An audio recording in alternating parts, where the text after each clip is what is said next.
नमस्कार, मेरा नाम है डॉक्टर गुरु धवन और आज हमारे साथ है नीतू जी, है ना? नीतू जी को किडनी फेल हुई है हाई ब्लड प्रेशर की वजह से। आप आए थे हमारे पास फर्स्ट टाइम कौन से कब आए थे? 10th अप्रैल को आए थे। अप्रैल। और तब हमारे किडनी लेवल कितने थे? 4.5 था डॉक्टर। 4.5।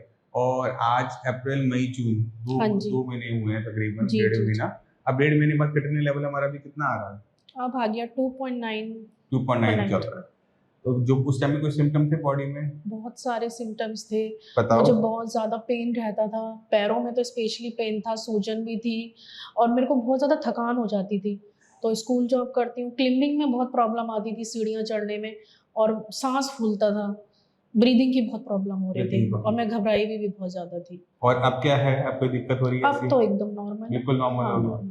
अब ये इनको दिक्कत क्यों आई? मैंने नीतू जी से वादा किया था इनको सब कुछ बताऊंगा कि ये दिक्कतें क्यों आई, जिससे आप लोग भी समझ सको।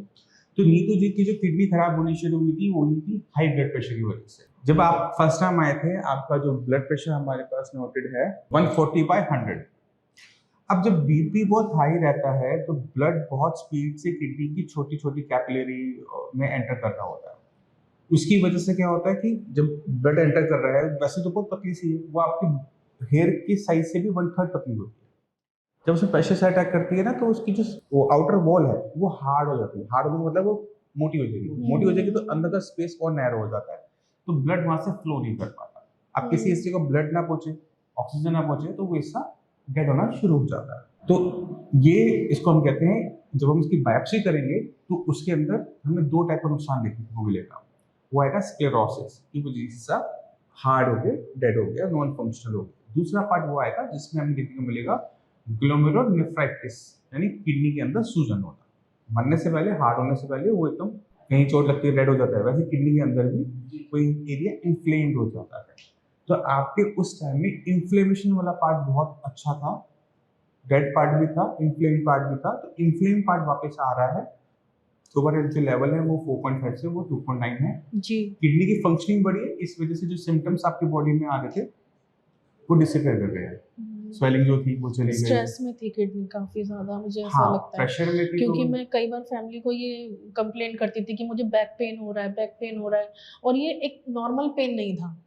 जैसे कई बार लेडीज़ को होता है ना कि आफ्टर डिलीवरी भी पेन होता है, ये कुछ अलग टाइप का पेन मुझे इस बार फ़ील हो रहा था। लेकिन मुझे ये पता नहीं था कि ये किडनी से रिलेटेड है, क्योंकि कुछ डायग्नोज़ ही नहीं हुआ था उस टाइम।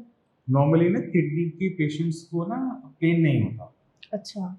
तो वो हमें देखना पड़ता है कि वो बैक में पेन वीकनेस की वजह से आ रहा है वीकनेस, हाँ। या फिर वो बोन की वजह से आ रहा है। क्योंकि जब तक किडनी के अंदर स्टोन नहीं होंगे, यूरिन का फ्लो ब्लॉक नहीं होगा, उसमें इन्फ्लेमेशन आएगी नहीं, वो इन्फ्लेमेशन नेबरिंग ऑर्गन्स में नहीं जाएगी, तब तक आपको पेन फील नहीं होता। तो मोस्ट प्रोबेबली वो किडनी का पेन नहीं था, किडनी के रीजन में जरूर हो रहा था, बट वो वीकनेस की वजह से हो रहा था। क्योंकि उस टाइम आप खुद कह रहे थे वीकनेस बहुत ज्यादा किडनी की वजह से नहीं होता।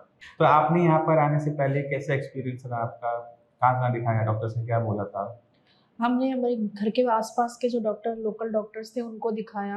उन्होंने किडनी डॉक्टर को भी हमें उन्होंने बोला कि जाकर दिखाइए, वहाँ दिखाया था।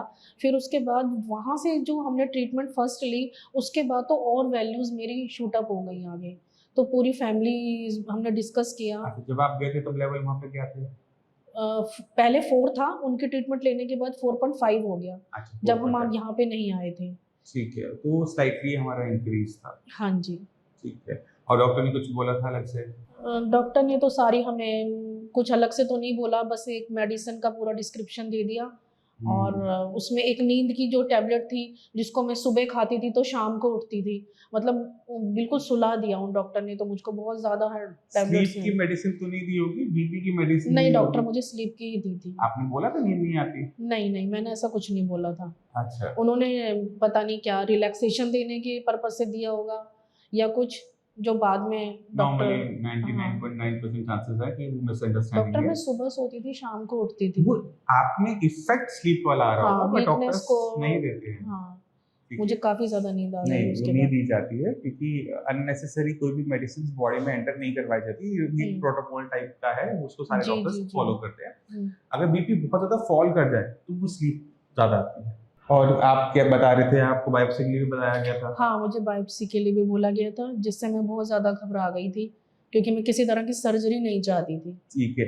नॉर्मली जो आपके लेवल थे 4.5 पे बायोप्सी नहीं बोली जाती, क्योंकि आपका बीपी भी बहुत छोटा था, तो चांसेस आपके बहुत कम थे कि डॉक्टर बायोप्सी परफॉर्म कर पाए, क्योंकि आपका जो किडनी का जो साइज है वो स्लाइटली अब छोटा होना शुरू हो चुका है, तो चांसेस कम थे। बट बायोप्सी क्यों जरूरी है, किन केसेस में जरूरी है, उसको आपको अंडरस्टैंड करना चाहिए। बायोप्सी हम तब करवाते हैं जब हमें बीमारी के बारे में पता नहीं होता। मतलब आप पेशेंट आया, बीपी ठीक है, शुगर ठीक है, बट किडनी खराब हो रही है। क्यों खराब हो रही है, तो उससे रूल आउट करने के लिए बायोप्सी जरूरी होती है। बट आपके केस में बायोप्सी इसलिए जरूरी नहीं थी क्योंकि आपका बीपी बहुत ऑलरेडी शूट अप किया हुआ था, ठीक है, तो बहुत ज्यादा ऐसा जरूरी नहीं थी। तो अब आपका जो एक्सपीरियंस रहा है फ्यास में, कैसा रहा है बताओ थोड़ा सा।